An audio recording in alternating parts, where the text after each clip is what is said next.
اعوذ باللہ من الشیطان الرجیم بسم اللہ الرحمن الرحیم۔ السلام علیکم ناظرین، میں ہوں آپ کا میزبان Mirza Nadeem Baig, program views on news with Mirza Nadeem Baig میں۔ ناظرین محترم، آج 2 مارچ 2021 ہے اور منگل کا روز ہے۔ منگل کے روز کے خبرنامے کے ساتھ آپ کی خدمت میں حاضر ہوں۔ جیسا کہ آپ جانتے ہیں کہ ہمارے خبرنامے میں اسپین، یورپ اور دوسرے ملکوں کی خبریں بھی شامل ہوتی ہیں۔ آج کی سب سے پہلی خبر کا تعلق اسپین سے ہے۔ اسپین میں ماہ فروری کے اختتام پر بے روزگاری میں 44,636 افراد کا اضافہ ہوا اور مجموعی طور پر بے روزگاروں کا فگر 4 ملین تک جا پہنچا، جو اپریل 2016 کے بعد بدترین فگر ہے۔ اسپین کے صوبہ کاتالونیا میں بے روزگاری میں مسلسل اضافہ ہو رہا ہے اور 5,12,290 افراد پہلے ہی بے روزگار کے طور پر رجسٹرڈ ہیں۔ اسپین میں پہلے ہی 4 ملین سے زائد افراد بے روزگار ہیں۔ سروسز کا ڈپارٹمنٹ ایک بار پھر سب سے زیادہ ملازمتوں سے محروم رہا۔ فروری کے مہینے کے ختم ہونے پر 4,209 افراد اپنا روزگار کھو بیٹھے۔ کاتالونیا میں فروری میں 33,59,239 سوشل سیکورٹی ممبران کے ساتھ بند ہوا۔ یاد رہے کہ ابھی اس تعداد میں 9 لاکھ افراد شامل نہیں ہیں جو ارث وصول کر رہے ہیں۔ سب سے زیادہ متاثر شعبہ سروسز کا ہے، جہاں سب سے زیادہ لوگ بے روزگار ہوئے۔ اس کے بعد زراعت اور تعمیرات کا شعبہ ہے، جہاں بے روزگاری بڑی ہے۔ بے روزگاروں میں خواتین کی تعداد زیادہ ہے، جو 57.5% بنتی ہے، جبکہ اس کے مقابلے میں مردوں کی پرسنٹیج 42.5% ہے۔ اس کے علاوہ بے روزگاری میں سب سے زیادہ متاثر ہونے والے نوجوان ہیں، جن کی عمریں 25 سال سے کم ہیں۔ بارسلونا میں ہونے والے مظاہروں میں گرفتار افراد میں سے 8 پر موسس دے اسکواڈرا نے اقدام قتل کا مقدمہ درج کر لیا ہے، جنہوں نے پولیس گواردیا اربانہ کی وین کو آگ لگائی تھی۔ اس وقت اس میں پولیس اہلکار موجود تھے۔ زیر حراست 8 افراد میں 5 مرد اور 3 خواتین شامل ہیں اور تمام بالغ ہیں۔ ان 8 پر قتلان پولیس نے مجرمانہ پیشہ ورانہ گروہ، عوام میں بے چینی اور قومی املاک کو نقصان پہنچانے کے جرائم میں ملوث قرار دیا ہے۔ ان 8 افراد میں سے 7 کا تعلق ایک انارکسٹ گروپ سے بتایا جاتا ہے۔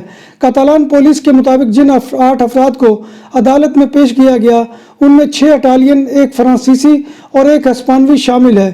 پولیس موسس دے اسکواڈرا نے اس ضمن میں مزید گرفتاریوں کے امکان کو رد نہیں کیا ہے۔ ان مظاہرین نے ہفتے کے روز لا رمبلا پر پولیس گواردیا اربانہ کی ایک وین کو نظر آتش کیا تھا، جبکہ پولیس اہلکار اس وین میں موجود تھے۔ یہ مظاہرہ ریپ سنگر پابلو حاصل کی گرفتاری کے خلاف ہوا تھا، جس پر ممنوعہ تنظیموں کی حمایت اور بادشاہ اسپین کی گستاخی کا الزام ہے۔ اسپین کے 20 صوبوں میں مکانات کا کرایہ ادا کرنے کے لیے کل آمدنی کا 30% بھی ناکافی ہے۔ اس بات کا انکشاف ایک سروے کے بعد رزلٹ میں کیا گیا۔ سروے میں کہا گیا ہے کہ اسپین میں کم آمدن اور غربت کی وجہ سے لوگ مکانات کے کرائے دینے سے مجبور ہیں، اور سروے کے شرکاء نے مطالبہ کیا ہے کہ مکانات کے کرایوں میں کمی کی جائے اور کرایوں کو آمدنی کے مطابق بنایا جائے۔ سیوداد ریال کے علاقے تومیسو میں واقع ایک نجی اولڈ ایج ہومز کے ڈائریکٹر خوسے مانویل سے کووڈ سے ہونے والی 76 اموات کی تحقیقات شروع کر دی گئی ہیں، جس کے بارے میں شبہ ہے کہ ان افراد کو مارا گیا ہے۔ یہ انکوائری بعض ثبوتوں کی بنیاد پر شروع کی گئی ہے۔ اسپین میں مکانات کے کرایوں، غربت میں اضافے اور کورونا کی وجہ سے ہونے والی بے روزگاری سے لوگ دکانات میں رہنے پر مجبور ہو گئے ہیں، جس کا اندازہ اس خبر سے لگایا جا سکتا ہے کہ 5 سالوں میں سٹی کونسل بارسلونا نے 805 دکانوں کو رہائش کے لیے استعمال کرنے کے لائسنس جاری کیے ہیں۔ دوحہ آئندہ سال میں پاکستانیوں کے لیے ملازمت کے مواقع کو موجودہ 1.5 لاکھ سے بڑھا کر 3 لاکھ سے زائد کرنے کا ارادہ رکھتا ہے۔ قطر کے کونسل جنرل مشعل انصاری نے یہ بیان کورنگی ایسوسی ایشن ٹریڈ اینڈ انڈسٹری کے ارکان سے خطاب کرتے ہوئے دیا ہے۔ انہوں نے کہا کہ پاکستانیوں کی 100% ملکیت والی کمپنیوں کی تعداد میں نمایاں اضافہ ہوا ہے۔ کونسل جنرل نے کہا کہ پاکستان اور قطر کے مابین LNG کا معاہدہ ایک بہت بڑا سنگ میل ہے۔ چھوٹی کشتیوں میں چینل عبور کرنے والے مائیگرینٹس کے مسئلے سے نپٹنے کے لیے برطانیہ میں انسانی اسمگلرز کو عمر قید کی سزا دی جا سکتی ہے۔ ہوم سیکرٹری پریتی پاٹیل کے پلانر کے تحت انسانی اسمگلرز کو عمر قید کی سزا دینے کی تجویز ہے۔ ہوم آفس کا کہنا ہے کہ منسٹر آئندہ ہفتوں میں اس کی مزید تفصیلات طے کریں گے۔ فی الوقت انسانی اسمگلر کے لیے زیادہ سے زیادہ سزا 14 سال قید ہے، لیکن ٹائمز نے رپورٹ دی ہے کہ ہوم سیکرٹری پریتی زنتا کو یہ تشویش ہے کہ دی جانے والی اوسط سزا 3 سال ہے۔ ہوم آفس کے ایک ترجمان نے کہا کہ کرمنل گینگز چینل کراسنگ کے ذریعے لوگوں کی زندگیوں کو خطرے میں ڈالنے کا سلسلہ جاری رکھے ہوئے ہیں، اس لیے یہ درست ہے کہ لوگوں کا استحصال روکنے کے لیے ہر آپشن کو استعمال کیا جانا چاہیے۔ جب بات ہو 100% حلال کھانوں کی تو ایک ہی نام، عادل تندوری ریسٹورنٹ۔ بارسلونا میں مہمان نوازی کا پہلا نام عادل تندوری ریسٹورنٹ، بر صغیر کے روایتی حلال کھانوں کا مرکز۔ گرل تندوری روسٹ، چکن اور مٹن ٹکا، سبزیاں اور تڑکے والی دالیں، رس ملائی اور فالودہ۔ قاری عبدالرحمان کی فخریہ پیشکش، غریب و امیر کے لیے۔ بارسلونا کے قلب میں واقع عادل تندوری ریسٹورنٹ کا یہ استے نمبر 9 نزد دراسانہ ہاسپٹل، بارسلونا۔ یورپی commission corona virus vaccine green pass کے ایک نئے مجوزہ قانونی بل پر کام کر رہا ہے۔ یورپی کمیشن کی سربراہ ارزلا فان نے کہا ہے کہ اس یورپی قانون کا مقصد صحت جیسے شعبوں میں معاشی سرگرمیوں کا احیاء ہے۔ پیر کے روز یورپی پارلیمنٹ سے خطاب میں فان ڈیر لائن نے کہا کہ یورپی یونین کی تمام رکن ریاستوں کے تعاون سے گرین ڈیجیٹل پاس کو کامیاب بنایا جا سکے گا۔ اس قانونی بل کے تحت کورونا وائرس کی ویکسین کے حامل افراد کو یورپی یونین میں سیاحت کی مشروط اجازت دی جا سکے گی۔ فرانس کے سابق صدر نکولا سرکوزی کو رشوت ستانی اور اپنے اثر رسوخ کے ناجائز استعمال پر 3 سال قید کی سزا سنا دی گئی ہے۔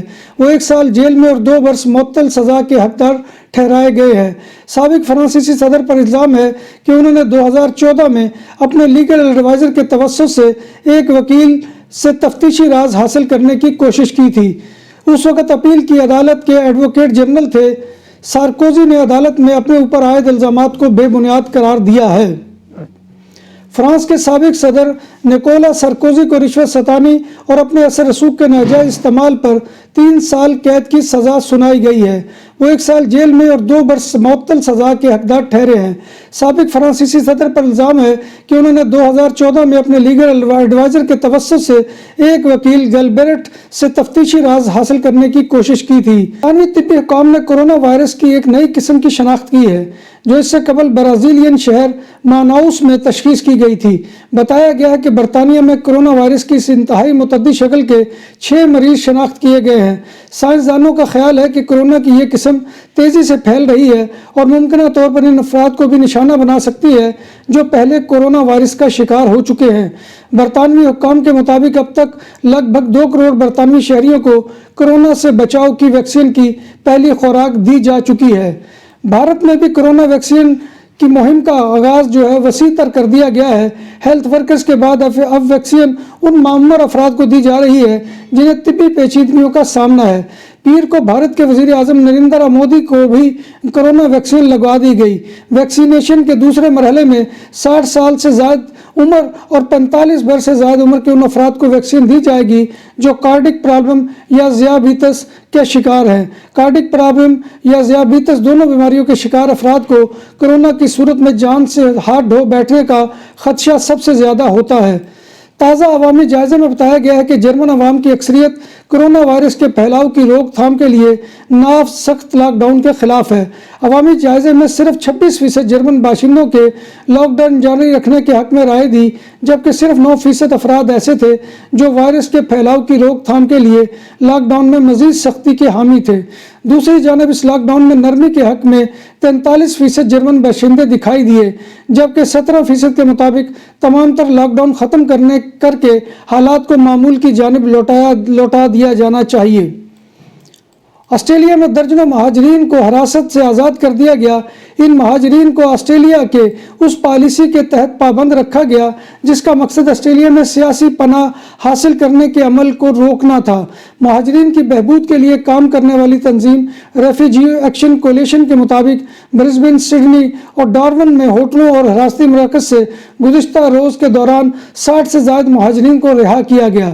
علاج کے لیے آسٹریلیا میں لائے جانے سے قبل ان مہاجرین نے بحر الکاہل کے جزائر پر 8 برس آسٹریلوی حراست میں کاٹے۔ میرے والد کو نہ اٹھایا گیا ہوتا تو آج میں بھی باقی لڑکیوں کی طرح چھوٹی چھوٹی باتوں پر نخرے کرتی، اپنی خواہشیں منواتی، میں اپنے بال سنوارتی، لپسٹک لگاتی، سوشل میڈیا پر اپنی تصویریں لگاتی۔ میری سب سے بڑی پریشانی یہ نہ ہوتی کہ میرے والدہ کی طبیعت کب ٹھیک ہوگی یا کب میری بہن اپنی پڑھائی مکمل کر پائے گی۔ میرے کندھے ذمہ داریوں کے بوجھ سے آزاد ہوتے، یہ کہنا ہے سمی بلوچ کا، جن کے والد کو 2009 سے لاپتہ کر دیا گیا ہے۔ حال ہی میں ان کی وفاقی وزیر داخلہ شیخ رشید سے ملاقات ہوئی لیکن وہ نا امید لوٹی۔ انہوں نے بتایا کہ ہمیں صاف لفظوں میں کہہ دیا گیا ہے کہ حال ہی میں لاپتہ ہونے والے افراد کو تو واپس لایا جا سکتا ہے، لیکن جو لوگ 10 یا 12 سال پہلے لاپتہ ہوئے ہیں ان کے بارے میں کچھ نہیں کہا جا سکتا۔ پاکستان میں جبری طور پر گمشدہ کیے گئے افراد کا معاملہ ایک نہ ختم ہونے والے سلسلے کی طرح ہے، جس میں تقریباً ہر ماہ تبدیلی دیکھنے میں آتی ہے۔ 25 برس کی عائشہ مسعود کا کہنا ہے کہ میری امی آدھی بیوہ کی طرح کی زندگی گزار رہی ہیں، جبکہ ہمیں اس بات کے بارے میں بھی سوچنا پڑتا ہے کہ والد کے شناختی کارڈ کو استعمال کریں یا نہیں۔ 18 برس کی ام البنین نے اپنے گھر سے روم کے ذریعے بات کرتے ہوئے بتایا کہ ایک لاپتہ شخص کی بیٹی ہونے کا مطلب یہ ہے کہ آپ کو ہر طرح کی باتیں سننا پڑتی ہیں۔ مشکل سے تعلق رکھنے والی سمی بلوچ نے بتایا کہ ان کی اپنے والد سے آخری ملاقات دروازے پر ہوئی تھی۔ میرے بابا نے دیکھا کہ میں دروازے پر کھڑی ہوں تو وہ واپس آئے اور مجھے گلے لگا کر کہا کہ میں 2 دن بعد واپس آ جاؤں گا۔ اس بات کو گزرے اب 12 سال ہو چکے ہیں۔ سندھ کے ڈسٹرکٹ خیرپور کی 20 برس کی ماروی ایوب نے بتایا کہ ان کے والد کو اگر 27 اپریل 2017 کو نہ اٹھایا گیا ہوتا تو وہ آج ڈاکٹر بننے کی تیاریوں میں مصروف ہوتی۔ سلائی کرنی پڑتی ہے تاکہ پیسے جمع ہوتے رہے، احتجاج میں جانا ہوتا ہے، عدالت میں کیس کی سماعت میں حاضری دینی ہوتی ہے۔ پاکستان سپر لیگ PSL 2021 میں اسلام آباد یونائیٹڈ اور کوئٹہ گلیڈیٹر کے درمیان میچ سے قبل یونائیٹڈ کے کھلاڑی فؤاد احمد کا کرونا وائرس مثبت آ گیا، جس کے بعد میچ کو 1 روز کے لیے ملتوی کر دیا گیا۔ یورپی کرکٹ لیگ کے لیے اسپین سے منہاج کلب نے کوالیفائی کر لیا۔ منہاج کرکٹ کلب اور لا مانگا کرکٹ کلب کے درمیان بیسٹ آف 3 سیریز کا انعقاد بارسلونا کے مشہور کرکٹ گراؤنڈ مونجیک پر ہوا۔ 3 میچوں کی سیریز میں پہلا میچ لا مانگا نے جیتا۔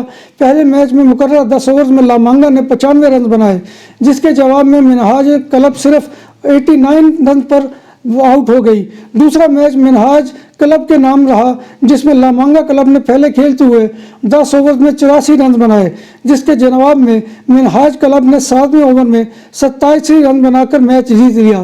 تیسرے اور آخری میچ میں لا مانگا کی ٹیم نے 74 رنز کا ہدف دیا، جو کہ منہاج کلب نے 8.4 اوور میں 76 رن سکور کر کے سیریز اپنے نام کر لی۔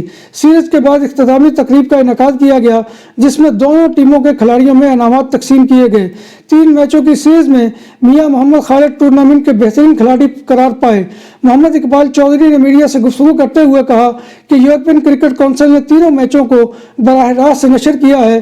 مئی میں یورپین کرکٹ کلبز کی لیگ میں منہاج کلب کی ٹیم شرکت کرے گی۔ لیگ میں 16 ٹیمیں حصہ لیں گی۔ ناظرین محترم، یہ تھا آج کا خبر نامہ جو میں آپ کی خدمت میں لے کر حاضر ہوا تھا۔ امید ہے کہ آپ کو ہمارا یہ سیگمنٹ پسند آئے گا۔ آپ سے گزارش وہی ہے کہ آپ ہمارے چینل BBC اپڈیٹ TV کو سبسکرائب کریں، اس کے بیل آئیکن کے بٹن کو دبائیں، پروگرام کو لائک کریں، پسند آئے تو دوستوں میں شیئر کریں، اور کمنٹ باکس میں آ کر کمنٹ کرنا مت بھولیے، کیونکہ آپ کا کمنٹ کرنا ہماری حوصلہ افزائی اور عزت افزائی کا سب سے بڑا ذریعہ ہوتا ہے۔ تو ناظرین محترم، اللہ سے دعا ہے کہ وہ ہمیں ایمان اور صحت کی سلامتی کے ساتھ زندہ رکھے اور ہمارا خاتمہ ایمان کے اوپر کرے، اور روز محشر حضور نبی کائنات صلی اللہ علیہ وآلہ وسلم کی شفاعت اور زیارت نصیب فرمائے۔ اسی دعا کے ساتھ میں آپ سے اجازت چاہوں گا۔ انشاءاللہ کل نئے پروگرام میں نئے موضوعات اور نئی خبروں کے ساتھ ملاقات ہوگی۔ تب تک اللہ حافظ۔